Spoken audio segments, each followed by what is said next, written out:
Welcome to the Fitness Beginner Podcast, where we help you take the first steps on your fitness journey. Whether you're new to working out or you're looking to get back into it, we've got you covered with tips, tricks, and inspiration to help you reach your goals. So grab your workout gear and let's get started. All right, and we are live. Welcome back with Murphy Matt to another episode of the Fitness Beginner Podcast. What's up, everybody? Hope y'all having a great day. I would say a great week, but it's only Monday, so hope y'all are going to have a great week. And you will have a great week as long as you make it a great week. That's a fact. We got a cool little cast topic for y'all today. Doing a little something different than what we've done before. But before we do it, we're going to take a minute. And since we're coming up on the last few days of January, I just want to take a second to reflect on the first month of 2024. So stop what you're doing, take a second, ask yourself, how has this month been for you? Have you done what you said you were going to do? Have you stuck to your New Year's resolutions? We're only 1 month in. So the answer should be yes. If you can't do it for 1 month, then come on now. You probably should have never set that goal in the first place, or you should have set a more realistic goal if you've already stopped, because we're only 1 month in. You could do anything for 1 month. Come on now, you can. If you can't, then maybe it wasn't the right time for you to do that goal or whatever. You know what I'm saying? So just reflect on your month. Have you done what you said you're going to do? Have you created a habit around it? If you hadn't, have you at least made progress towards that goal? Or have you started developing some habits so where you can implement that into your everyday routine? So if your goal, for instance, was to start working out in 2024, well, you may not have gone 5 or 6 days a week, and hey, that's fine.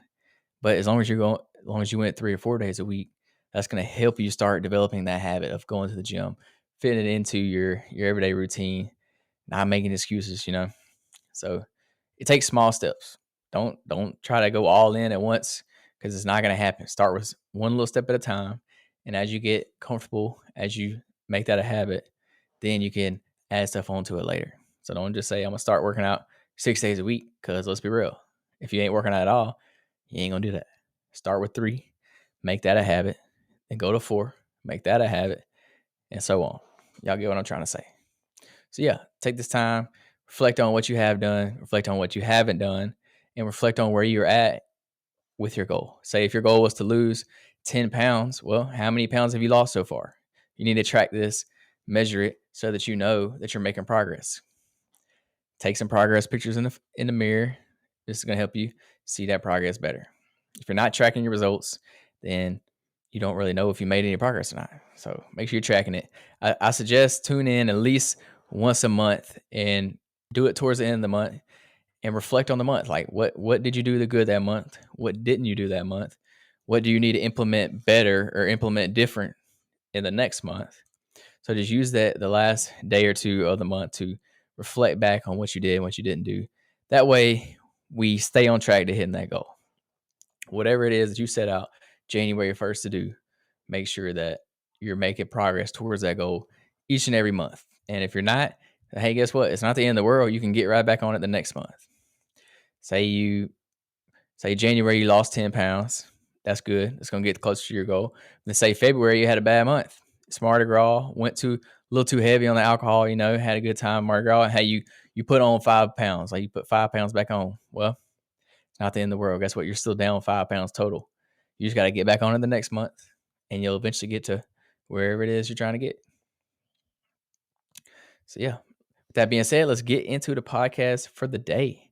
And today's podcast topic is top 10 fitness trends that are trending right now in 2024. And yeah, there's plenty of other trends. These are just 10 that I picked that I think are good ones. There's plenty more out there. And if you like this style podcast, let me know. We can do another one. But I picked 10 just for today. We're just going to talk about them. What I think about them. Do I think they're good? Do I think they're bad? Pros and cons of them. What they actually are. And things like that. So let's hop into trend number 1, which is virtual fitness experiences. So obviously, it being 21st century, everybody has smartphones. Everybody has YouTube. Everybody can do live streams. This is becoming more and more of a thing. And I think it's a good thing, but only for some people, because some people actually will attend like a virtual fitness class and get good results and benefits from it and actually enjoy it.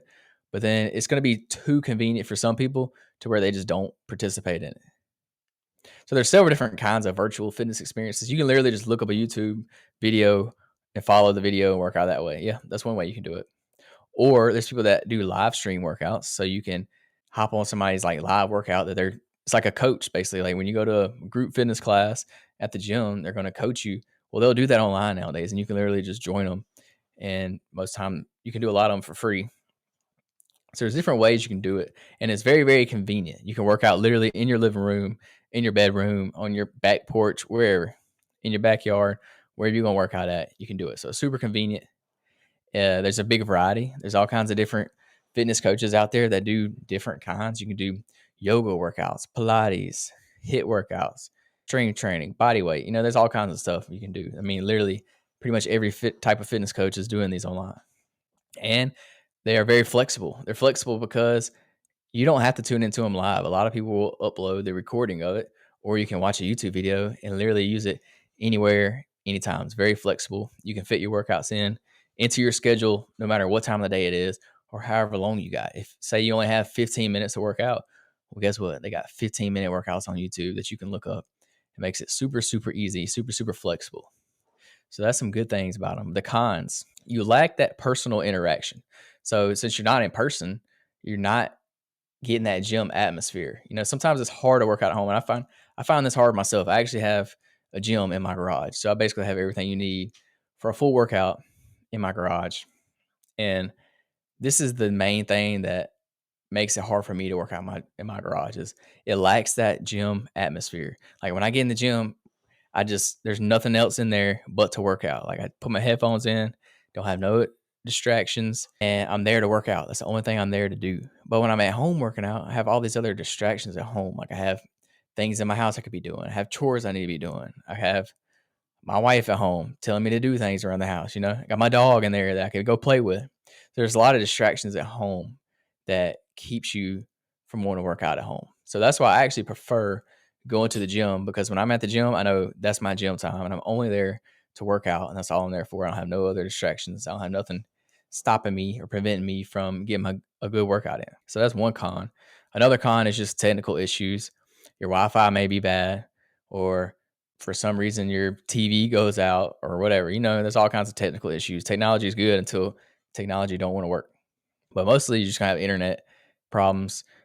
What you can do to get around this is you can download the video. So if you're gonna do a video on YouTube, you can download it ahead of time so that it's ready to go when it's your time to work out that day. But technical issues, I mean, we all pretty much know how to use technology nowadays. It's such a part of our everyday life that this is not really a huge issue. But yeah, virtual fitness experiences, these are already on the rise, they're already growing, and I think they're going to keep getting bigger. You're going to see a lot of your regular gym classes going to start transitioning. This really boomed during COVID because you literally couldn't go to the gym.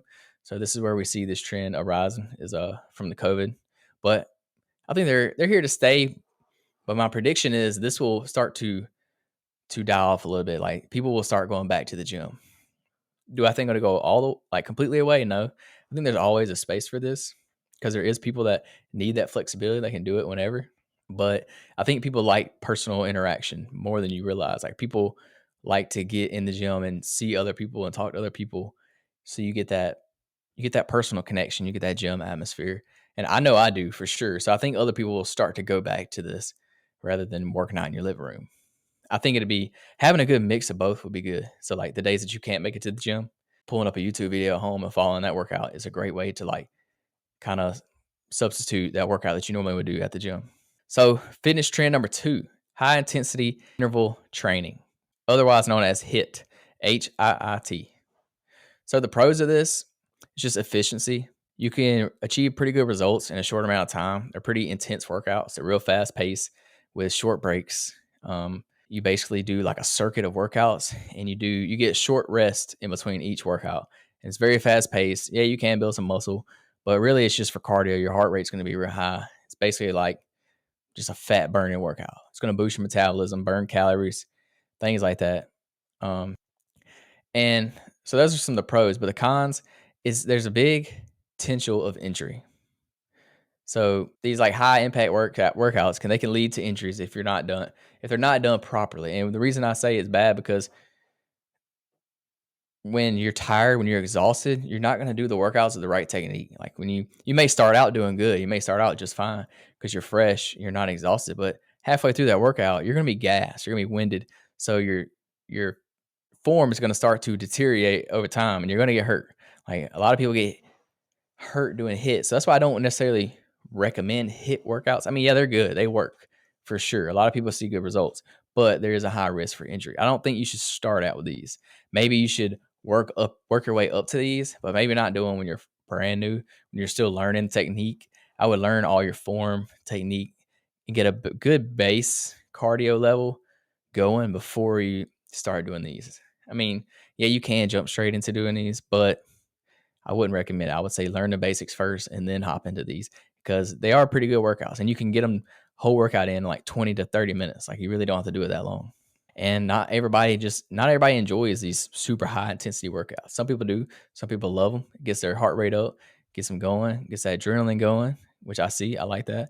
But it's not it for everybody. Not everybody enjoys that type of workout. So, I mean, there's pros and cons to everything. All right, fitness trend number 3, wearable fitness technology. So this is getting bigger and bigger every day. And I still think it's going to keep growing. Like it's going to keep getting bigger. People are starting to realize that tracking these metrics they're pretty good. Like it's pretty useful to track them. You can track your sleep, track your steps, track your calories, track your heart rate. I mean, they're getting so these smart watches and things are getting more and more smart every day. It helps you monitor your progress, monitor your heart rate, monitor your sleep patterns. Like there's really no downside to tracking all these metrics. It's also good for motivation. You can set goals and you can literally receive real time feedback. You can your watch literally will tell you exactly what's going on.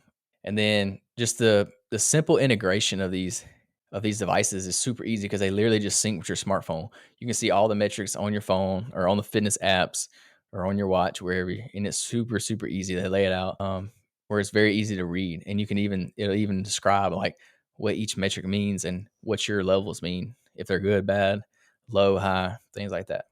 They can be kind of high in price though. So like the cost can be a downside of it. Can be fairly expensive, but a lot of them are pretty affordable nowadays.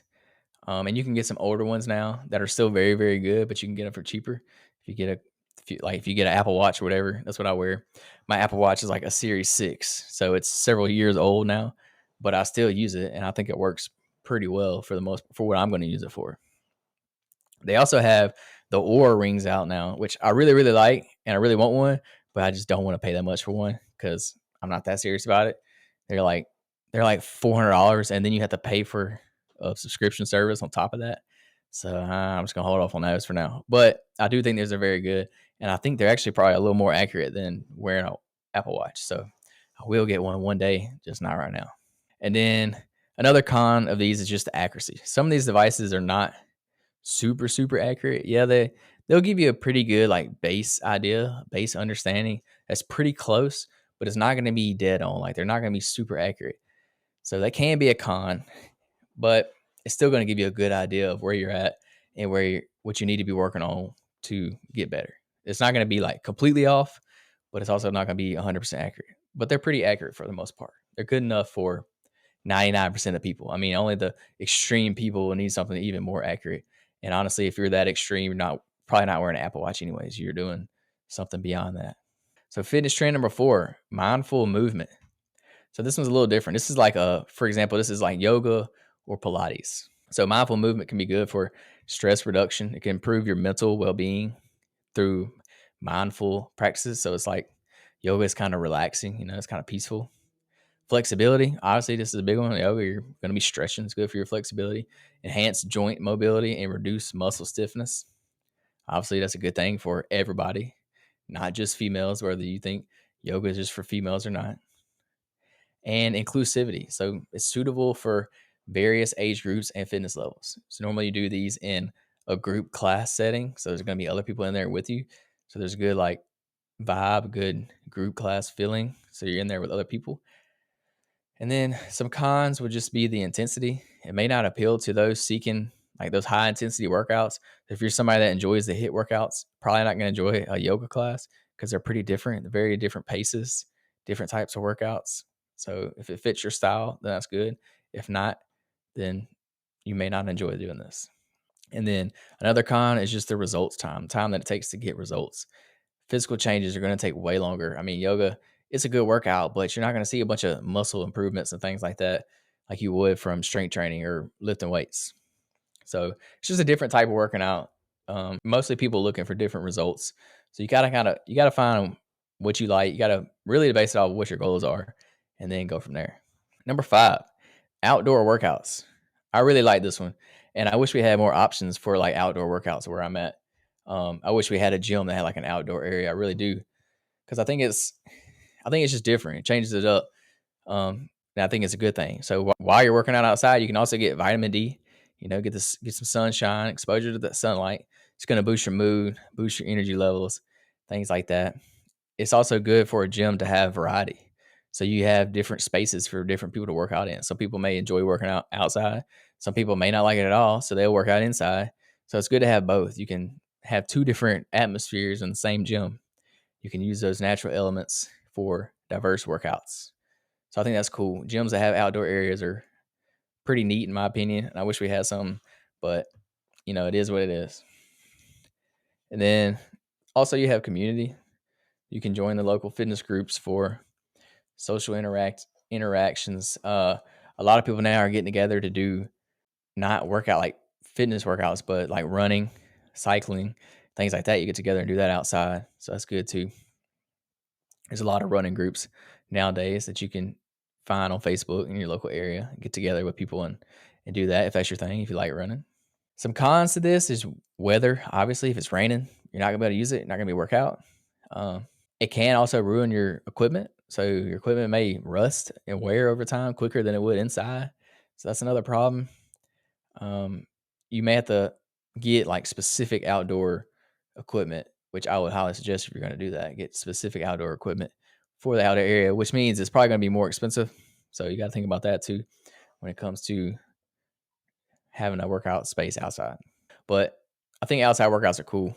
I would enjoy working out more if I could, but I don't really have the availability. When I work out in my gym at home, I like to open up the garage doors. I open up both doors, and I will take the bar way outside of my garage sometimes just to work out on the driveway, just to change it up, get different view, different vibe. Get some vitamin D. I like to do lunges down the driveway, so I like to change it up every now and then. Number 7, group fitness classes. So we've kind of touched on these a little bit with the online classes and the Pilates and things, but group fitness, I just mean like any other kind, like body pump, cycling classes, things like this. They're good for motivation.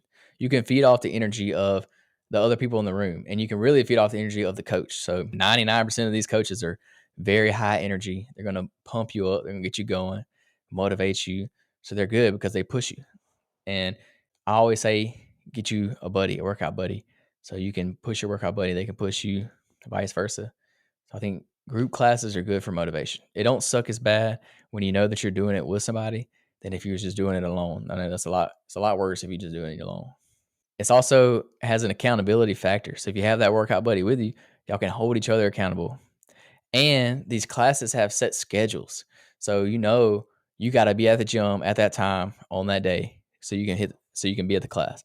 So this is going to hold you accountable to a certain time. It's going to hold you accountable to working out, which it encourages that consistency, which is big. You want to have consistency when it comes to your fitness journey. So it's good to hold you accountable when you have a set time that you have to be at the gym because that's when the class is. And also just getting that social connection, being in there with other people, y'all working out together, suffering together, enjoying the workout together. It's fun to have friends in there or other just people in there. Y'all can all kind of vibe off each other a little bit. So it's a good atmosphere, and I actually really enjoy spin classes. I've done a couple myself, and they're pretty fun. They're pretty encouraging. Some cons of group fitness classes is scheduling conflicts. So this is a good and a bad thing because it holds you accountable for schedules, but it also can be a conflict because you may have something at that time every day or something come up that day at that time and you miss it. So there could be a con if you can't go at that time, or if that's the only time they offer that class, then you just can't go. I mean, so it's a bad thing in that sense. So you may have to find something else. may have to find a different workout, different class, something like that. So it could be a conflict. And then another one could be crowded spaces. I know this is not a problem in the gym that I work out in, just because there's not very many people that work out at the gym I do. But I know some gyms are crowded, like in bigger cities and things. So crowded classes or spaces could be an issue in some gyms. So very busy classes, or they may even sell out. You may not even be able to go to the class because there's too many people. Or if it's a spin class, it may not have any bikes left or something like that. So that could be a problem. You may want to get there early if you know your gym's packed or the classes are packed. You may want to get there early to make sure you get a spot. So that could be a negative to a group fitness class. It may max out eventually, and everybody may not be able to enjoy the workout. Fitness trend number 8, recovery and regeneration practices. So this is huge. How many of y'all have seen the ice bath kind of, I don't even know what you call it, the ice bath connoisseurs or trend going on? I know y'all seen it all over TikTok and stuff. There's ice baths everywhere. Everybody's doing them nowadays. I actually did them a lot myself when I was doing my Ironman training, and honestly, they're pretty nice. When you go for a 6 hour long bike ride and then you come home and jump in an ice bath, it feels good. I ain't gonna lie. But y'all seen the craze all over the internet for the ice baths. So they're good for injury prevention. Obviously, they reduce muscle soreness and they improve your flexibility. That's good. Uh, they're good for stress relief. They can they enhance that mental well being through relaxation techniques. So it's almost kind of like a form of meditation. When you get in the ice bath, you kind of just in there by yourself, trying to stay calm, trying to breathe. It can be stress relieving. And of course, improved performance. So aid in faster recovery for intense workouts. This was huge in my Ironman training because I was destroying my body. I was working out 7 days a week. 5 of those days I was working out twice a day. And on the weekends, I was working out probably close to 10 hours on the weekends total. So I was destroying my body. So I needed faster recovery. I needed this aid in performance. So it's huge for that. It's good for recovery.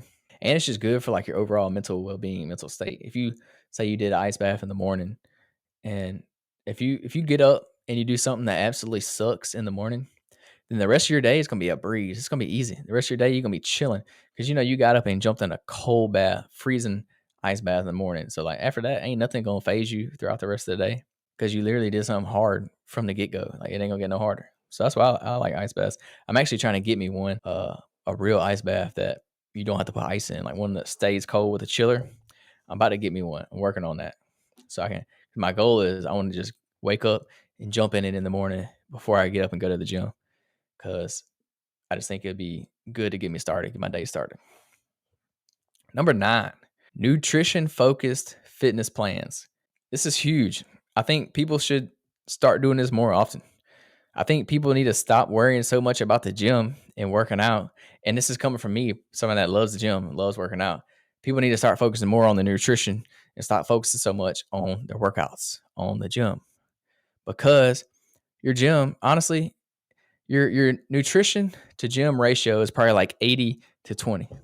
Like if your diet is probably 80% of your fitness journey and 20% working out or something close to that. You can literally start losing weight today simply by changing your diet. You don't have to step foot in a gym, not 1 foot. You don't have to walk 1 mile on a treadmill. If you change up your diet, you're going to lose weight, period. If you're eating 3,000 calories a day, start eating 2,700 calories a day, and you're going to lose weight. It's that simple. So people need to start focusing on their nutrition. Like literally, nutrition comes first in a fitness journey. Even if you're trying to build muscle, still, you need to eat more food. You're never going to gain weight if you're not eating more calories. If you're not in a calorie surplus, you're not going to gain weight. So nutrition comes first. The pros, if you combine fitness and nutrition, it's going to give you overall optimal health. Not just training, not just nutrition. Combine them both.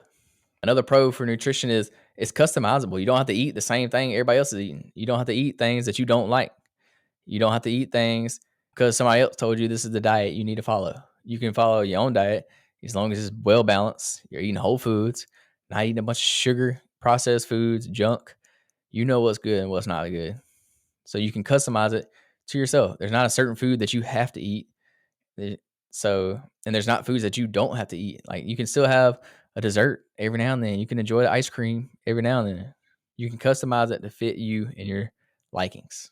And the last pro is just sustainable results, long term changes in body composition and energy levels. This is mainly going to come from your diet.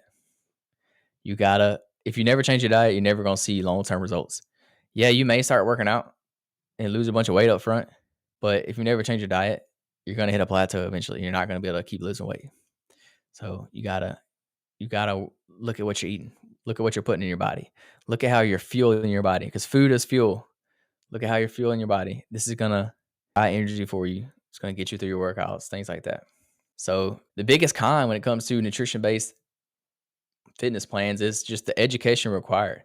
Fitness can get very, very technical. There's a lot of understanding that goes into nutrition. Like you got to know what each food is, what nutrients are in each food, what's good, what's bad. There's a lot. There's a ton of foods, and I'm still learning today. It's something you'll never learn everything.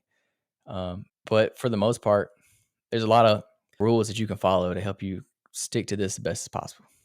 One rule: eat whole foods. Whole foods are things that have one ingredient.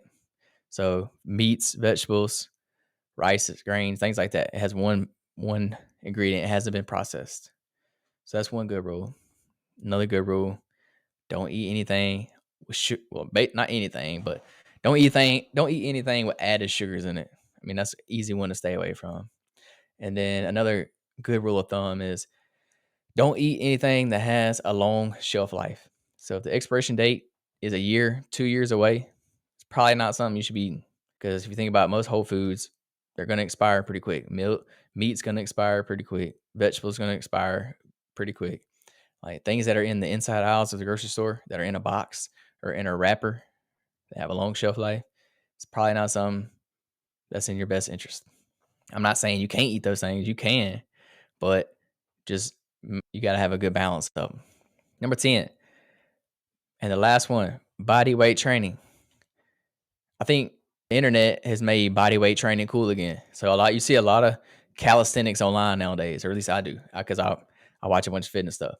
But you see all the dudes doing pull ups, doing different like little routines on the pull up bar, doing all kinds of crazy muscle ups and things like that, which I think is cool. Those dudes have stupid upper body strength. Like they're super strong. They may not be the biggest guys. They're probably going to be smaller. The people that do the calisthenics and stuff, they're normally smaller guys, but they're stupid strong. Like way stronger than they should be for their size, which I think is very impressive what they do. So a good pro for bodyweight exercises is just accessibility. You can do it anywhere. You don't need no equipment. All you need is your body. You can literally do a good full body workout with nothing but your body. You don't need no equipment. You don't need no gym membership. You literally can do it on the ground outside in your yard or in your living room. It don't take much. Another pro is very convenient. Again, it's convenient. You don't need any equipment, so you can do any exercise anywhere, anytime, whenever you want to do it, and you can do as many exercises as you want. And next is the versatility of it. So you can target various muscle groups with body weight exercise. Literally, pretty much every muscle on your body, there's some kind of body weight exercise you can do. So it's very versatile. Some cons: there's a huge plateau potential when it comes to body weight exercises. Because when it comes to fitness, to see continuous results, you got to have progressive overload. Well, when your body weight, it's only going to be so much weight. Like you're not going to be able to overload that weight. I mean, yeah, you can change up your reps and sets and things, but eventually you're going to hit a plateau because you're only using your body weight. Eventually, you're going to need to use some more weight. That's why lifting weights is big, because you can add weight to the bar. You can add weights on the dumbbells. But when you're using body weight, you can't add any more weight. I mean, unless you bring in other things like a weight vest or weight plates or things like that. But eventually you're going to hit a plateau just using your body weight. So it's difficult to increase that resistance over time. Yeah, you could physically put on more weight. You could eat more food and things like that. And you will put on a little weight from building muscle, but you're getting stronger at the same time. So it kind of balances itself out. So yeah, you will potentially hit a plateau.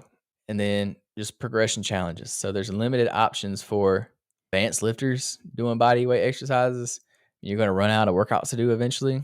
They're very good just to get started with. For beginners, I would suggest starting here at body weight exercises. But I mean, once you do it for so many years, you're gonna get bored. You're gonna run out of things to do. You're gonna master every lift because there's not as many things you can do body weight wise. Yeah, it can get you a good base. It can get you started going on the right track, but it's gonna be hard to progress over time. So there you have it. That is 10 of my favorite fitness trends or top 10 fitness trends for the year of 2024. I know we're just getting started, so that's what I see now. So I'm curious to see how these trends change over the year, what new trends we're going to have, what kind of these trends kind of fall off. I made the prediction that I think the virtual fitness experiences, trend number one, I think these are going to start to fall off in 2024. Not because I think like the internet's going, not because I just think it's going to fall off because people are going to want that in-person experience. They're going to want to start having that community, that atmosphere. But I still think they're going to be huge. Like I still think it's going to be stuff that people do and participate in. I just don't think it's going to be as popular as it was like around that COVID time. It kind of had a big boom then, and I think it's starting to level out now, starting to go back down to where it used to be. So yeah, y'all let me know in the comments. What's y'all's favorite fitness trend that we talked about today, or what are some fitness trends that I left out? What are some that I didn't add into this list, or what do y'all? Let me know your prediction. What do you think is going to be a fitness trend for 2024? What do y'all see? One that I'm going to be participating in is probably the ice baths. Like I mentioned, I want to get me a real ice bath so I can start doing that. But yeah, hope y'all had a great week last week. Hope y'all gonna start working on your goals again in February. Hey, if you fell off towards the end of January on your New Year's resolution, guess what? The year's just getting started. You can start back February 1st. Actually, you ain't gotta start back February 1st. Start today. Start in the morning, whenever. Get back on your goals. Just make a little bit of progress at a time. You ain't gotta completely stop because you missed a day or you missed a week or you even missed a month. Guess what? You can get right back on it next month. So y'all do that. But yeah, until next week, y'all tune in. Follow the YouTube channel, the Fitness Beginner Podcast. I'm posting short clips of the podcast on there now, and I'm posting the full episode on my YouTube, the Fitness Beginner Podcast YouTube channel. Subscribe on Apple Podcasts, Spotify, wherever you listen to your podcast at. Leave a review, 5 stars. I really appreciate it. Thank y'all so much. Tune in next week for another episode of the Fitness Beginner Podcast. Peace, love, protein. We out. Thanks for tuning in to the Fitness Beginner Podcast. We hope you found today's episode helpful and inspiring. Remember to always start small, set realistic goals, and most importantly, have fun. Don't forget to tune in next week for more tips and advice on how to kickstart your fitness journey. Until then, stay active and stay healthy.